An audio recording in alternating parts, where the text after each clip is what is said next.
Two employees lose their jobs, and they say all they were trying to do is keep Lake Worth safe. Good evening, I'm Tiffany Kenny. And I'm Victor Blackwell. Thanks for joining us. Tonight, city leaders step forward to tell a very different story. They told their side exclusively to Kathleen O'Toole.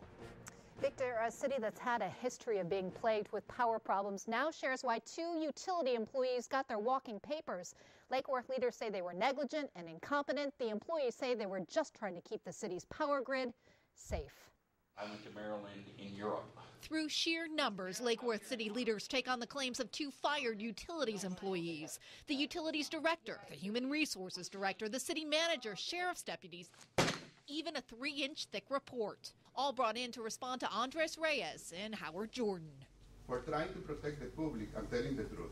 The two went before the city commission last month to report that an unauthorized computer had been plugged into the power system's mainframe on 2 occasions. Looked at their audit logs, looked at their security settings, looked at the physical access of the building. Computer forensic auditor Dave Kleiman was hired to see if there was a security breach. While he says he couldn't determine whether something had been plugged in as the employees allege, he says even if it had, it would have been okay. So even if that system was plugged into the main system, it wouldn't matter because the people in there are authorized to use it. I saw a problem.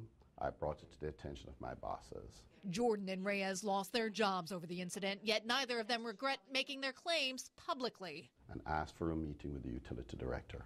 I was thrown out of that meeting. I did not know any other way of getting the message across. I was shocked and surprised and frankly embarrassed. City manager Susan Stanton describes how she felt when Reyes and Jordan came before the commission. She says there was no breach and the fired employees were out of line. Insubordination for failure to carry out their duties.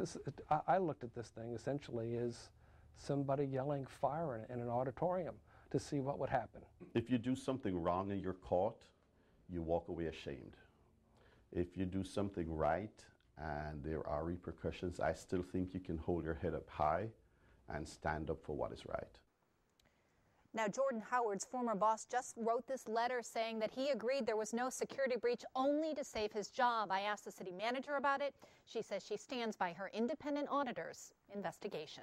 Kathleen O'Toole, WPBF News, 25.